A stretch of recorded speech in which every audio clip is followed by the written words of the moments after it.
Programme के आखिर में अब हम बात करेंगे पाकिस्तान का बड़ा टाकरा होने जा रहा है इंडिया के साथ। इस टाकरे की कितनी तैयारी है, कैसा जोश और जज्बा है श्रीलंका में जहां पर पाकिस्तानी टीम भी मौजूद है, कितनी प्रैक्टिस की है। हमें ज्वाइन कर रहे हैं वहीं से बोल न्यूज़ के नुमाइंदा एजाज वसीम बाखरी। एजाज बताइएगा कैसा माहौल इस वक्त आप देख रहे हैं, बड़े टाकरे के हवाले से कैसी तैयारियां पाकिस्तानी टीम की, मोराल हाई है? जी, पाकिस्तान क्रिकेट टीम और इंडियन क्रिकेट टीम यहाँ इस वक्त पाली के लिए स्टेडियम में मौजूद हैं और दोनों टीमों का ट्रेनिंग सेशन हो गया है।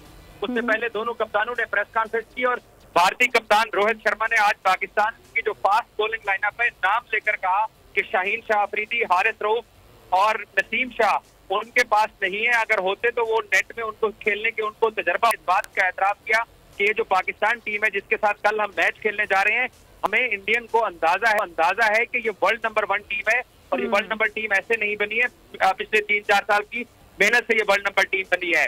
और कप्तान बाबर आजम ने भी प्रेस कॉन्फ्रेंस की और बाबर आजम ने कहा कि पाकिस्तानी टीम पिछले 3-4 साल से जिस कॉम्बिनेशन के साथ खेल रही है उसी कॉम्बिनेशन को लेके कल के मैच में मैदान में उतरेगी। और बाबर ने साथ ये भी कहा कि पिछले 2 महीने से वो खुद श्रीलंका में मौजूद है। लेकिन वसीम, ये मैच जो है ये कहीं बारिश की नजर तो नहीं हो जाएगा? क्योंकि 80% चांसेस बताए गए थे वेदर के अपडेट्स के हवाले से कि हो सकता है बारिश हो जाए। ऐसा तो कुछ नहीं हो जाएगा? रंग में भंग तो नहीं डल जाएगा?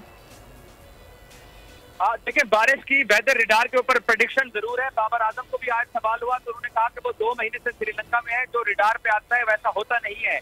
लेकिन क्योंकि कंप्यूटर रिडार के ऊपर बारिश की प्रेडिक्शन जरूर है, लेकिन इम्कानात यही है कि ये मैच हो जाएगा। अभी भी इस वक्त यहाँ पर इम्कानात ये है कि मैच हो जाएगा और एक अच्छा मशाकीन क्रिकेट को देखने को मिलेगा। एजाज अपडेट कर रहे थे, आपको बहुत शुक्रिया नाज़रीन। सब्सक्राइब करें और बेल दबाएं ताकि कोई खबर रह न जाए।